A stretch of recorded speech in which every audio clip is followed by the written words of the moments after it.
Isa-isa na.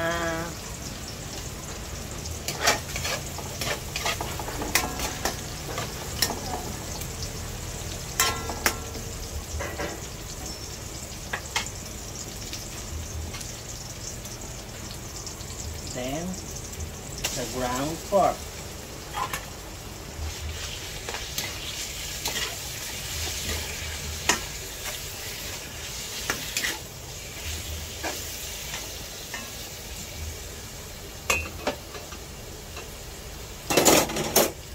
Ayan natin mag-brown siya muna, no?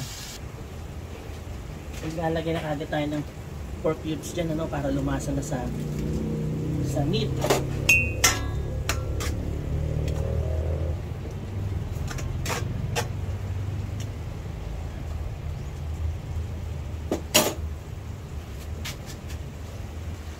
Yan. Yung giniling po natin, kailangan mawala yung liquid niya, no? Para ibig sabihin nun, luto na siya. Okay? Ayan na, no?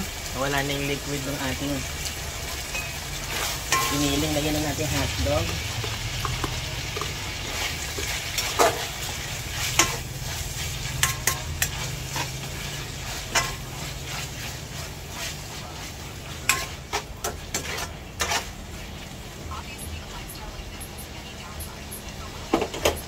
Kung gusto nyo maluto agad yung hotdog nyo, yung pumalsa siya, no, takpan nyo yung kawali.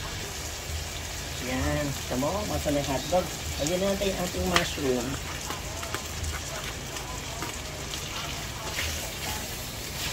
Mix-mix lang.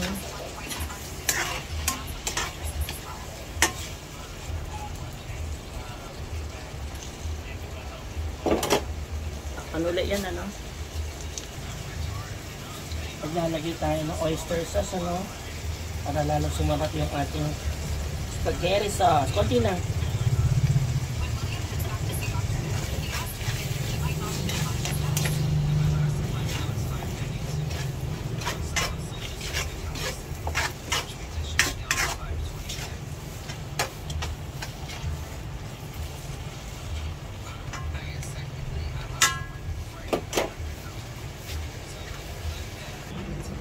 Okay, nalalakan natin yung sauce natin. I'm using sweet sauce, ano. Alam naman tayo mga Pilipino, gusto natin sa spaghetti natin, sweet. Parang ikaw, sweet. Yeah. Tapos,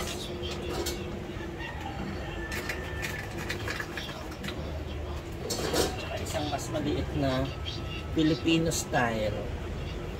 Which is, I think, sweet din, no? Yan.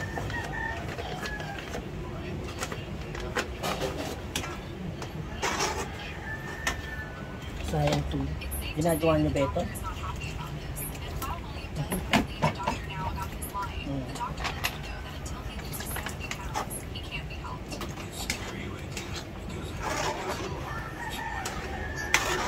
Ganda na sauce natin, ano? Mamaya na natin tinikman yan. Pag mag-incorporate na lahat, tapos mag-a-add na lang tayo ng condiments kung ang ano ko.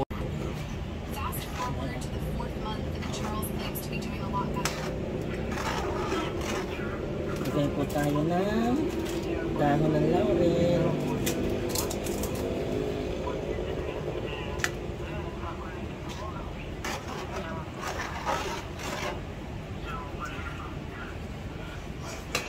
Mahinang apoy lang po, no?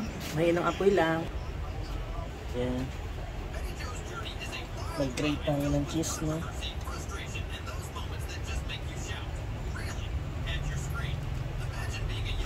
Wala na akong nilagay, no? Hindi ako nakalagay na asin. Ng ano. Ito lang.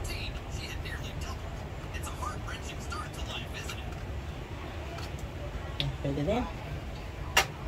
Halo-haloin lang.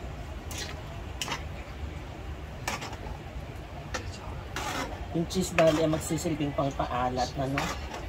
Kasi natikman ko kanina, medyo matimis, kulang sa alat. Kaya naglagay ng asin, yung cheese na lang magpapaalat sa kanila.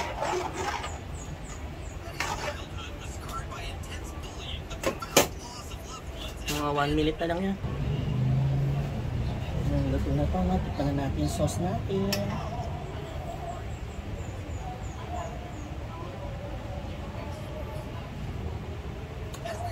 Perfect.